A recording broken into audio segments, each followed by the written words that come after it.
आज बात करेंगे कि भारत और पाकिस्तान के बीच युद्ध होना चाहिए या नहीं होना चाहिए, और होना चाहिए तो क्यों होना चाहिए। दूसरा, क्या पाकिस्तान भारत से युद्ध लड़ना चाहता है या पाकिस्तान भारत से युद्ध लड़ने के लिए तैयार है, और इस युद्ध के भारत को क्या नुकसान होंगे, क्या फायदे होंगे, और पाकिस्तान को इसका क्या नुकसान होने जा रहा है इस युद्ध का, उसकी बात करेंगे। और जैसा पाकिस्तान आरोप लगा रहा है भारत के ऊपर कि हम युद्ध नहीं चाहते हैं और हमारा पहलगांव में जो नरसंहार हुआ, जो घटना हुई है, उससे कोई लेना देना नहीं है। पाकिस्तान का ये आरोप भी है कि मोदी सरकार इस युद्ध को करने की 10 साल से तैयारी कर रहे थे, और ये इनकी प्री प्लानिंग है भारत की कि जबरदस्ती वो पाकिस्तान को युद्ध के मुंह में झोंकना चाहते हैं। जबकि पाकिस्तान के जो बड़े बड़े विशेषज्ञ हैं वो ये कह रहे हैं कि पाकिस्तान इस युद्ध के लिए बिल्कुल भी तैयार नहीं है। एक तरफ आप देखिए कि इसी महीने पाकिस्तान को $25 मिलियन अपना कर्ज देना है इसी साल, और वर्तमान में बात करें जो पाकिस्तान के पास रिजर्व पैसा है वो $8 मिलियन है। केवल $8 मिलियन पैसा है, और देना कितना है? $25 मिलियन, यानी कि कई गुना पैसा इनको कर्ज चुकाना है इसी साल। और अगर ये युद्ध कर बैठे तो वो कर्ज उतरेगा नहीं और इनके ऊपर चढ़ेगा, यानी कि पाकिस्तान बिल्कुल बर्बाद हो जाएगा। और अभी की एक ताजा खबर आई है, जो शहबाज शरीफ पाकिस्तान के प्रधानमंत्री हैं, उनकी तबीयत नासाज है, यानी कि तबीयत बिगड़ गई है और वो हॉस्पिटल में एडमिट हो गए हैं। अब हॉस्पिटल में एडमिट होने का कारण क्या है ये तो खैर ज्यादा नहीं पता, लेकिन कहने वाले लोग ये कह रहे हैं कि उनकी तबीयत जो बिगड़ी है वो भारत के रवैये को देखते हुए बिगड़ी है, यानी कि वो युद्ध करने की बिल्कुल भी स्थिति में नहीं है और उनको टेंशन हो गई है।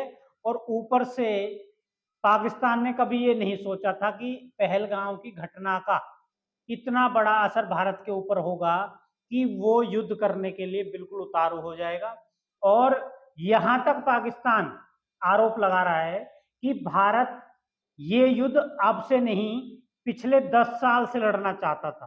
पिछले 10 साल से इनकी तैयारी चल रही है और इनको एक मौका लगा है, और उस मौके को लेकर ये कहीं ना कहीं पीओके के ऊपर हमला करना चाहते हैं, पीओके को अपने कब्जे में लेना चाहते हैं।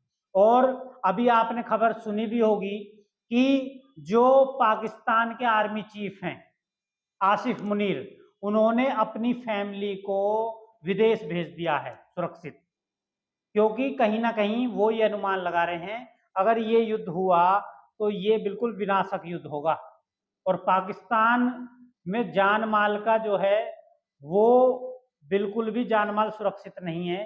इसलिए सबसे पहले जो वहाँ के वीआईपी लोग हैं वो अपनी फैमिलियों को विदेश भेजना उन्होंने शुरू कर दिया है। तो कहीं ना कहीं पाकिस्तान इस युद्ध से घबराया हुआ तो है।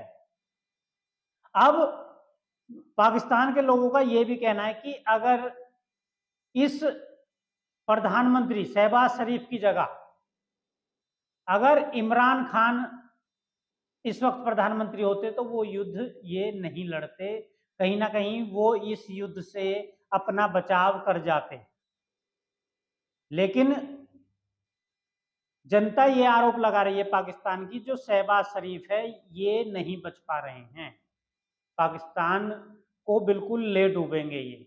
ऊपर से भारत ये चाहता है कि जो एलओसी है, एलओसी के 14-15 किलोमीटर के रेंज में ये आतंकवादियों के 47 ठिकाने हैं लगभग, तो उन 47 ठिकानों को भारत अपने कब्जे में लेना चाहता है, यानी कि एलओसी के 15 किलोमीटर अंदर तक भारत की रणनीति है घुसने की। और पीओके को जो बलूचिस्तान है उसको पूरा अलग तोड़ के कंट्री बनाने की तैयारी है। उधर सिंध सिंध अलग होना चाहता है पाकिस्तान से। तो ये एक बहुत बड़ा जो है रणनीति का विषय है, और ये हम भी सोच रहे हैं कि कहीं ना कहीं जितना लेट ये युद्ध शुरू होगा उतना भयंकर युद्ध शुरू होगा।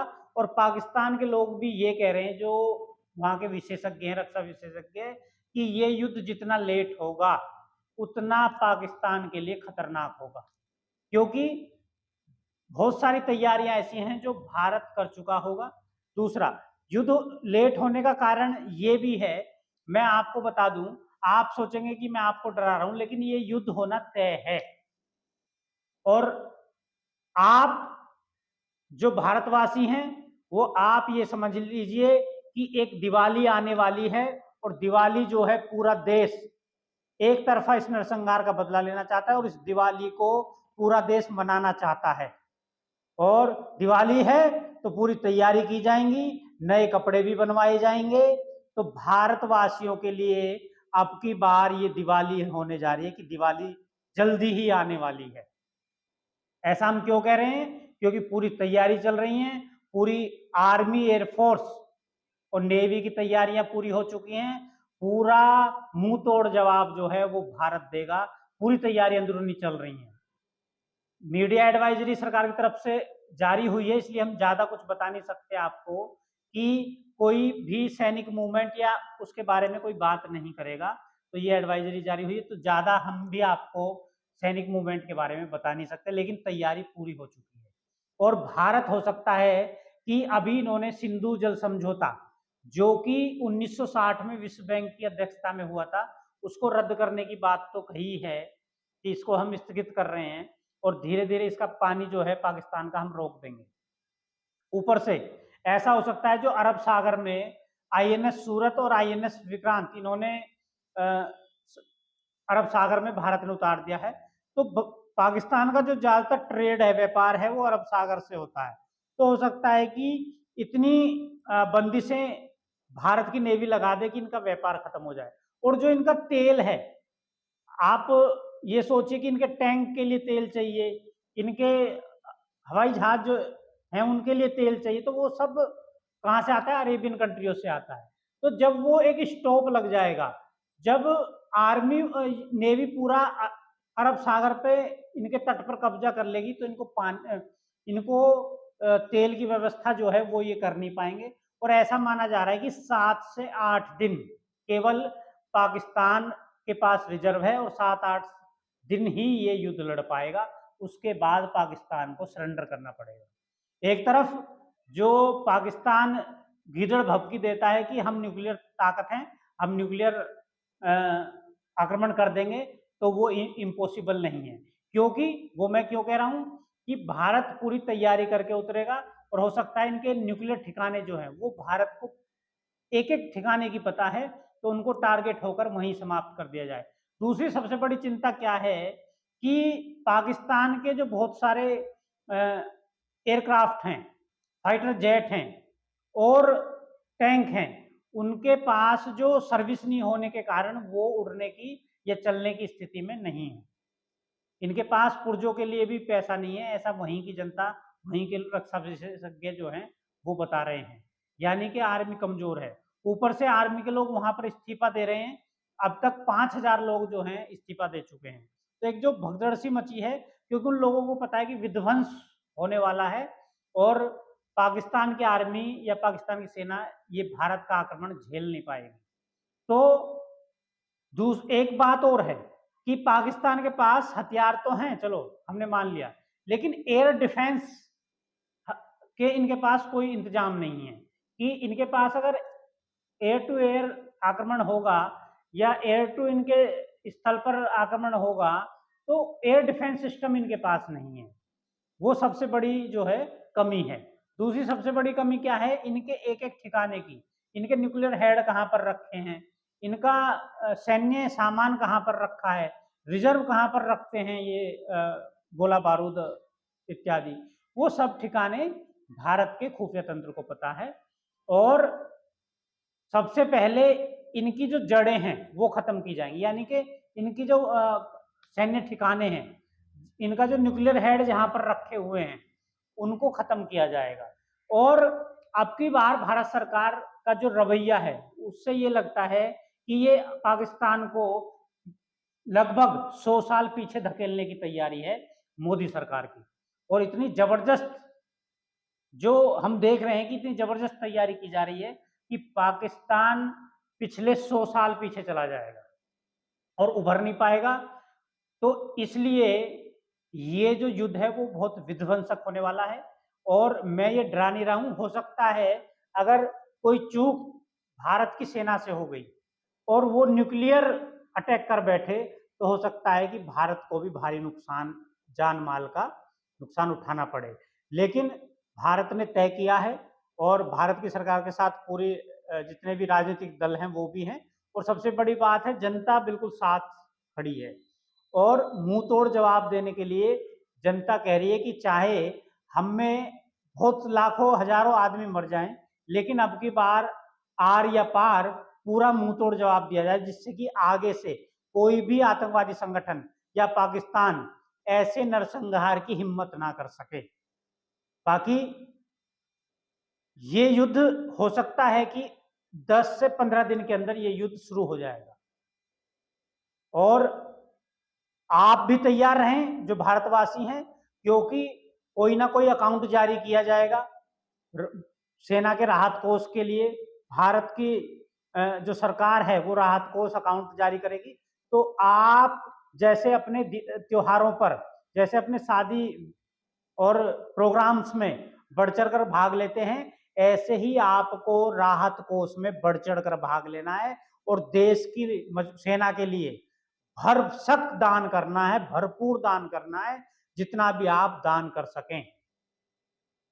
आप देश है तो आप हैं, पैसा आप फिर कमा लेंगे, लेकिन इस देश को इतने लोग, इतना भारत के अंदर इतना पैसा है लोगों के पास, वो होते हुए कहीं मार ना खानी पड़े, पैसे की कमी जो है वो बिल्कुल नहीं होनी चाहिए, और आप बढ़ चढ़कर भाग लें। ये आपके लिए दिवाली होगी, जैसे आप अपने त्योहार दिवाली पर खर्चा करते हैं, ऐसे ही आपको भारत के राहत कोष में पूरा, समझिए दिवाली है, और पूरा आप सहयोग करें, पूरा दान दें। ये देश की बात है। और आप लोगों के क्या विचार हैं कि ये युद्ध होना चाहिए या नहीं होना चाहिए, उसके बारे में भी आप कमेंट बॉक्स में बताएं। और क्या लगता है आपको, क्या मोदी सरकार, क्या भारत सरकार अब की बार इनको मुंह तोड़ जवाब दे पाएगी, या पहले की तरह ऐसे ही सब चीजें धीरे धीरे डाउन हो जाएंगी, दब जाएंगी, और ये जो एक माहौल बना है, ये फिर जो है, ये जो गर्म माहौल बना है ठंडा हो जाएगा। और पाकिस्तान के बिल्कुल हौसले प्रस्त हैं, और बिल्कुल समय है मुंह तोड़ जवाब दिया जाए। कुछ लोग ये कह रहे हैं कि आज इंदिरा गांधी होती, तो इंदिरा गांधी को याद कर रहे हैं लोग कि इंदिरा गांधी होती तो आज हमारी सेना कराची या इस्लामाबाद में आराम कर रही होती। तो कहीं ना कहीं इशारा जनता का ये है कि जो इंदिरा गांधी का डिसीजन मेकिंग थी, ऐसा ही नेता चाहिए, और डिसीजन मेकिंग जो है वो होनी चाहिए कोई भी कदम उठाने के लिए। कदम वो ही उठा पाएगा जिसके अंदर डिसीजन मेकिंग होगी। एक ऐसे लीडर की देश को जरूरत है कि जिसके अंदर अच्छी और रणनीति के साथ डिसीजन मेकिंग हो, और देखना यह है कि मोदी जी ये डिसीजन ले पाएंगे या नहीं ले पाएंगे। और जो देश के दुश्मन हैं, जो टेररिस्ट हैं, जो 47 कैंप एलओसी के 15-20 किलोमीटर के अंदर बनाए बैठे हैं, उनको ये ध्वस्त कर पाएंगे या नहीं कर पाएंगे, आगे तक कब्जा कर पाएंगे या नहीं कर पाएंगे, मुंहतोड़ जवाब दे पाएंगे या नहीं दे पाएंगे। क्योंकि ऐसा हो सकता है कि भारत पाकिस्तान के बाद तीसरा वर्ल्ड वार का आगाज हो जाए। हो सकता है चाइना पाकिस्तान के साथ आ जाए, तुर्की पाकिस्तान के साथ आ जाए, और ये तो इन्होंने अभी साबित भी कर दिया अपने एयरक्राफ्ट और मिसाइल जो है पाकिस्तान को देकर कि वो बिल्कुल पाकिस्तान के साथ आएंगे। इसलिए पूरी मजबूती और पूरी तैयारी के साथ भारत को उतरना पड़ेगा और मुंह तोड़ जवाब देना पड़ेगा। इन्हीं शब्दों के साथ जय हिंद, जय भारत।